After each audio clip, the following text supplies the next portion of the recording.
Searching. The entire film is shown through the point of view of laptop or phone screens.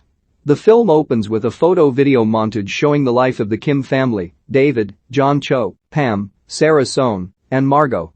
Margot took up an interest in piano lessons from a young age. Pam was later diagnosed with lymphoma that went into remission, but she later experienced a relapse. David and Margot stood by her side until she passed away in 2015. In the present, David chides Margot, now played by Michelle Law, for not taking out the trash. She says she will do it when she gets back from a study group session. David then talks to his brother Peter, Joseph Lee, who is trying to make a gumbo recipe that Pam used to make. David sends him a picture of the recipe and then takes the time to watch a video of Pam showing a young Margot how to make the gumbo. That night, as David is sleeping, he misses 2 calls from Margot. David messages Margot again for not taking out the garbage. Hours later, he still hasn't heard from her. After work, he tries to contact Margot, but she never answers her phone. He thinks she might be at a piano lesson, so he calls the piano instructor, only to discover that Margot cancelled her lessons 6 months earlier, which means that she has been taking the $100 bills that he has left her for herself. David starts to worry. David looks up the numbers of Margot's classmates from Pam's old contacts list. He calls the home of Margot's childhood friend Isaac, Connor McRaith, and he speaks to Isaac's mother, who tells David that Isaac and his friends went on a trip to the mountains, so she believes that Margot could be with them. David manages to get in touch with Isaac, who tells him that Margot is not with them and that he had invited her, but she declined. David calls the police and he speaks to the renowned detective Rosemary Vick, Debra Messing, who is assigned to the case. She tells David to get in touch with anyone who may have been close to Margot or know where she was last seen. David goes through Margot's laptop and finds that all of her social media accounts are private. He logs into her Facebook profile using Pam's old email address and he begins to reach out to Margot's classmates. Most of them have alibis from the night that Margot went missing, and others say that Margot was usually quiet and distant.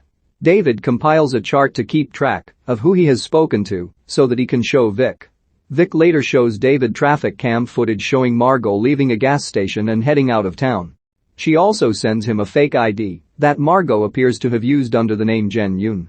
This, coupled with the fact that David found Margot's Venmo transactions having taken out $2,500, leads Vic to suggest that Margot ran away. Growing tired and increasingly afraid, David then comes across the site Ucast, where Margot left live streaming videos. He goes through the saved videos to see that Margot would talk to someone named Hannah, whose username was Fish and Chips. Hannah also had a sick mom and would relate with Margot. David then notices one of the videos is of Margot at a lake, which matches a picture she posted to her Tumblr account. It's Lake Barbosa, where Margot liked to go to relax. David finds the directions from the spot where Margot was last seen, and he heads out. David calls Vic in the middle of the night once he gets to the lake. He finds a Pokeball keychain that belonged to Margot, confirming that Margot was there and that she didn't run away. In the morning, authorities fish Margot's car out of the lake.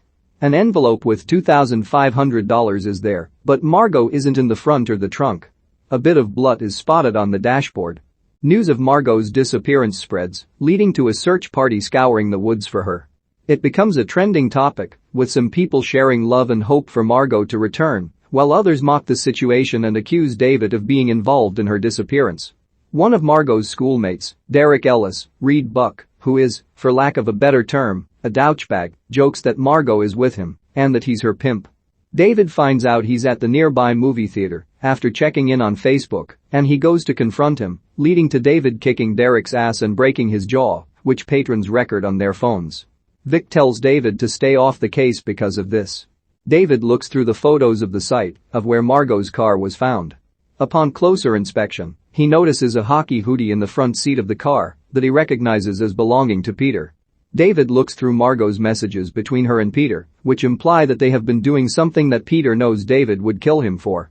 David pays Peter a visit and sets up cameras in his home to try and get a confession out of him. David asks Peter when he last saw Margot, and he appears to dodge the question. David then attacks Peter until he tells the truth, and Peter admits that he and Margot were smoking weed.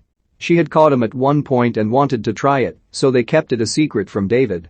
Peter points out that he was the only one who listened to her when she talked about her mother's passing, since David had avoided talking to her about it. David then gets a phone call from Vic, but he misses it and just hears her voicemail. Vic tells him that they got a suspect, and David breaks down crying as he listens to the voicemail.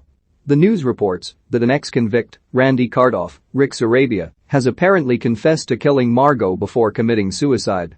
A video of his confession is shown, in which he tearfully apologizes for what he claims to have done to her. David is sent memorials and condolences for the news. David receives an email from a memorial service asking for videos and pictures of Margot that he would like to share for her upcoming memorial. After picking all the files that he wants to share, he notices a picture on the service's site that looks familiar. It appears to be Hannah, aka Fish and Chips. He searches her image on Google and notices that the girl in the picture is some kind of catalog model.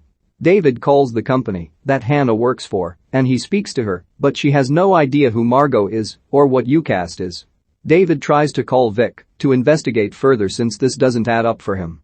He instead speaks to a woman from the police station that tells him that Vic is not there, and she lets it slip that Vic volunteered for the case instead of being assigned as he had been led to believe. David does a little more investigating and sees an article of Vic with construction workers, and one of them is Randy. With this information, David brings a group of police officers to Margot's memorial, and Vic is arrested. A week after Vic's arrest, we see her being interrogated. She confesses that everything she did was because of a mistake that her son Robert, Stephen Michael Ike, had made. It turns out that Robert had been in love with Margot for years, and he catfished her as Fish and Chips, using Hannah's picture as his own, and coming up with this fake persona and backstory for months. Margot had taken out the $2,500 to help with what she believed was his sick mother's hospital bills. When Robert found her smoking weed at the lake, he frightened her and she ran. Robert went after her, and she started hitting him in self-defense, and he reacted by pushing her down the ravine. Robert called Vic panicked, and she told him not to do anything. She made up everything to throw David off, including making a fake ID for Margot, making it look like her body was nowhere to be found, and even setting Randy up to make a false confession and having him killed. Vic then points out that there is a possibility that Margot survived because there was a storm 2 days after she went missing, so she would not have been totally dehydrated. Robert is also taken into custody following this confession. A rescue team goes down to the ravine where Margot fell. From a live news chopper, we see the rescuers bringing up a body basket with Margot inside. David goes over to see if Margot is okay. It's now months later. We see a message exchange, followed by a picture of David with Margot in a wheelchair at the hospital, confirming that she is indeed alive. She is waiting and refreshing to find out if she got into a music conservatory that she had applied to. David messages her telling her that he is proud of her and that her mom would be too. Told entirely through phone and computer screens, the story follows David Kim as he desperately tries to find his daughter Margot, who went missing after going out one night. Detective Rosemary Vick is assigned to his case, and she helps David gather clues as to how Margot may have disappeared. David contacts Margot's classmates and gets no luck. David finds out through a webcam site that Margot may have gone to a lake that she goes to as an escape, and he finds a keychain of hers there. Authorities pull Margot's car out of the lake, and a search is launched for her to be found. David suspects his brother Peter may have been involved after his hoodie was found in her car, but he had only smoked weed with her and gave her some, but nothing beyond that. Vic calls David and says that an ex-con named Randy Cardoff had confessed to killing Margot before killing himself. David realizes things don't add up after he continues to investigate, and he then finds out that Vic personally volunteered to go on the case as opposed to being assigned as he thought. After seeing that Vic knew Randy personally, David is Vic arrested. She confesses that her son Robert was in love with Margot and that he followed her to the lake and scared her, causing him to push her down a ravine by accident. Panicked, he called his mom, and she covered up the whole thing by setting up fake leads to throw David off. However, she knows that, because of a recent storm, Margot could still be alive since she would not have been dehydrated. Sure enough, Margot is found alive and reunited with David. She takes time to physically recover, and she eagerly awaits to find out if she got into a music school that she applied to.